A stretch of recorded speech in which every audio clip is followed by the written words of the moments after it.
Lots of excitement from Apple. Today, they'll be introducing the iPad 2 in San Francisco. Now, normally the focus would be on the tablet itself, but there is also much speculation about a possible appearance by CEO Steve Jobs, who's been on a medical leave of absence since January. Now, CBS News business and economics correspondent Rebecca Jarvis is here with more on this morning. First, we'll talk about this whole iPad 2. Yeah. What can people expect from this? Because I know everybody's eagerly awaiting the arrival of this. Eagerly anticipating the big unveiling today, Chris. And there's been a lot of speculation about what we're going to see. And that speculation includes a thinner iPad, a lighter iPad, similar battery life, but something that can do things faster. Also, a camera with video conferencing capabilities. They think, a lot of people think that we might see better speakers, and also that we might see it come in a few additional colors. And lastly, a higher resolution screen. That screen you see right now, it's a decent screen, but some people are clamoring for something even higher res, and you might get it. Is it safe to say if you love the iPad, you are going to be head over heels in love with the latest edition of this? Well, here's the thing.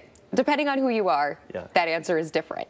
There are a lot of tech websites out there that are speculating that in addition to getting this iPad this year, we're going to get another generation of the iPad later in the year. So it may be something where you actually want to hold out and wait and see for the next go-round. Let's talk about the business side of this. iPad sales, tremendous. But as far as Apple as a whole, what part of the Apple pie do iPad sales represent?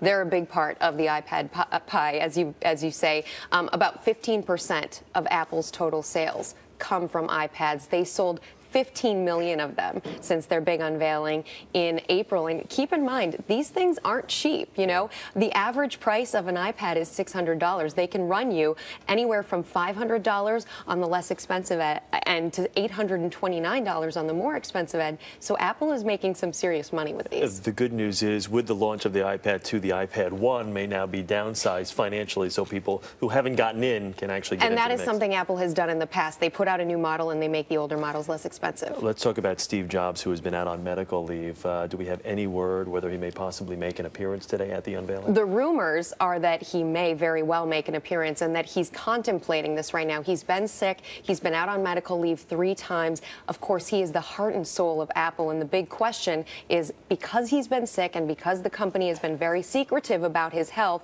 will he show up today? And also, what is the future of Apple if Steve Jobs isn't at the helm? Let's talk about stock, because it's just below its all-time high right now. If he doesn't show up, do you think it negatively impacts their stock price? In general, traders say that if he doesn't show up, they don't anticipate a major drop in Apple stock. What they see is if he does show up, that Apple stock could really rise significantly. All right, Rebecca Jarvis, thank you. Thanks. Good to see you this morning.